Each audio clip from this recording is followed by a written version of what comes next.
Good morning, student. Welcome you. Around 500 BC in Athens.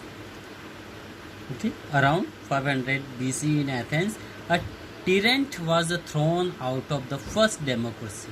Okay, the tyrant form of the ruling system was thrown, and the first democracy was born.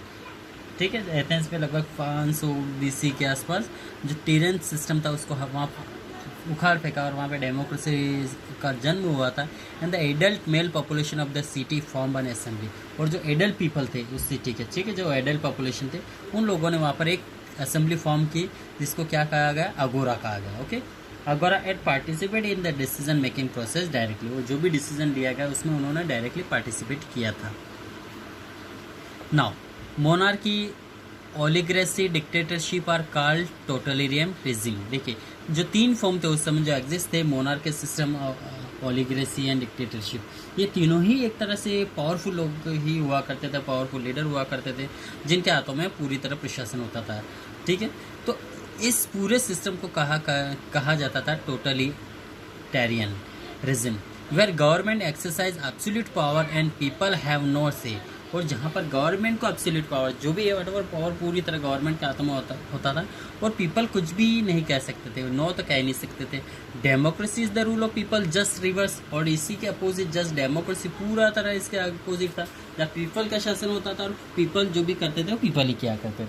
तो democracy और totalitarian एक दूसरे का opposite form है.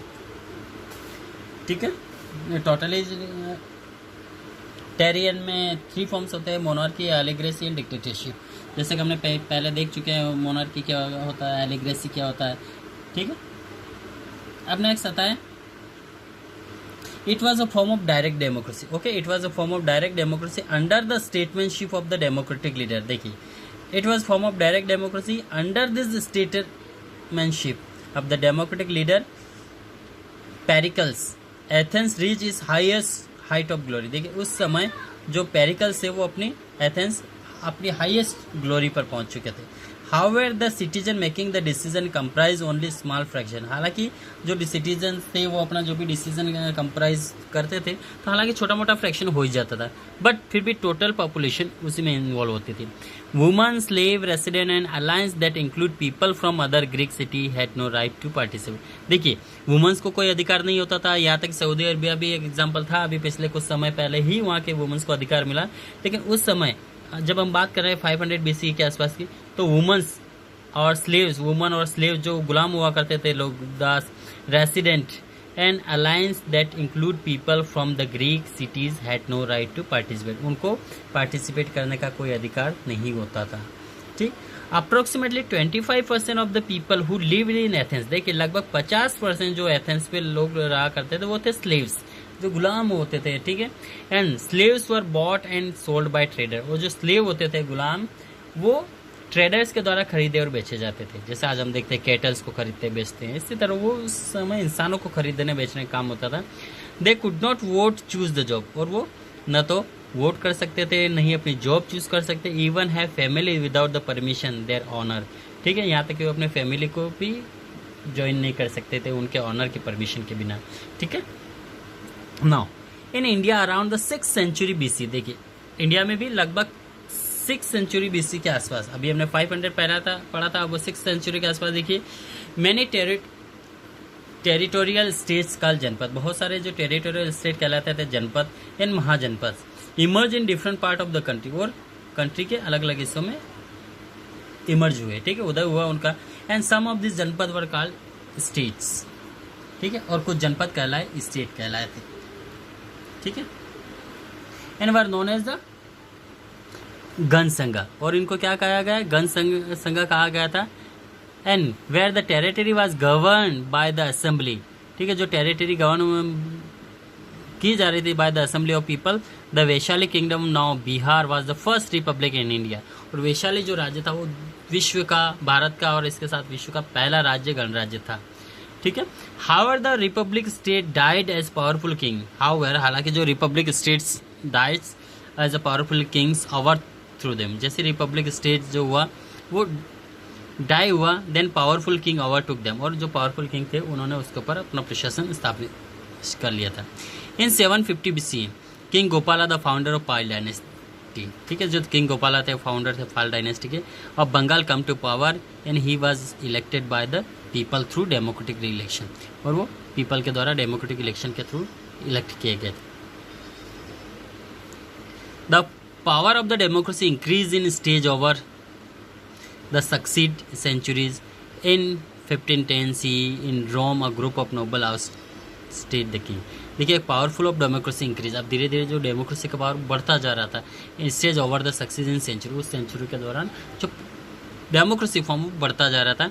इन 510 BC रोम और group of Nobel, रोम में जो group था एक नोबल्स का, जो दरबारी होते थे उनका group, ousted the king and they form an assembly leading citizen called senate, और उन लोगों ने एक असेंबली निर्माण किया था जिसको सीनेट कहा गया।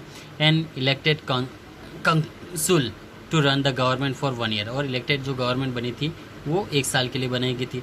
They also wrote a constitution for the government, और उन्होंने अपना कॉन्स्टिट्यूशन भी लिखा था गवर्नमेंट के लिए, ठीक। अब आता नेक्स्ट इन ब्रिटेन। देखिए, अब ब्रिटेन की बात जब हम करें तो in Britain the early 13th century king John face rebellion, वहाँ का जो किंग जॉन था उसने रिबिलियन का सामना किया, विद्रोह हो गया था उसके राज्य में। ही बैरन्स रोज अगेंस्ट हिम, उसके जो बैरन्स थे उन्होंने ही उसके अगेंस्ट रिबिलियन खड़ा किया था। And force him to sign a document known as the Magna Carta, उससे फोर्स किया गया डॉक्यूमेंट पर साइन करने के लिए जिसको मैग्ना कार्टा कहा गया। In the document his powers were curved by the law, और इस डॉक्यूमेंट में इसके पावर्स को कम कर दिए गए थे। And privilege and freedom of the barons were establish, और कुछ प्रिविलेज विशेष अधिकार आज़ादी है जो बैरन्स की were establish and protected the Magna Carta was apply to all citizen, और मैग्ना कार्टा सभी सिटीजन के लिए अप्लाई किया गया था। Become the constitution law for England. अब नेक्स्ट आ रहा है renaissance. During the 1450 to 16 in England saw rebirth of knowledge, और इंग्लैंड में रीबर्थ हुआ, नॉलेज का ज्ञान का पुनर्जन्म हुआ। People become enlighten and nationalism develop, अब लोगों में भी धीरे धीरे ज्ञान का उदय हुआ, नेशनलिज्म हुआ, उसमें राष्ट्रीय भावना आने लगी, develop. And after the English bill of right was enacted in the 17th century, the parliament gained more power in UK, और पार्लियामेंट को और ज़्यादा पावर मिला इन यूके में। However only adult white male property owner could vote, हालांकि उसमें सिर्फ जो एडल्ट और वाइट मेल जो गोरे लोग होते थे या प्रॉपर्टी ओनर होते थे वही वोट कर सकते थे। Enslave African black woman were not, और जो इंस्लेव थे, ठीक है, गुलाम थे या womens were not allowed to cast vote in British, और ब्रिटिश में, ठीक है, वुमन या ब्लैक लोगों को अधिकार नहीं था कि वो अपना वोट कास्ट करें। Other European colony across the world equality still did not exist in the true sense, हालांकि पूरे यूरोप में इक्वलिटी वास्तव में नहीं थी, ठीक है।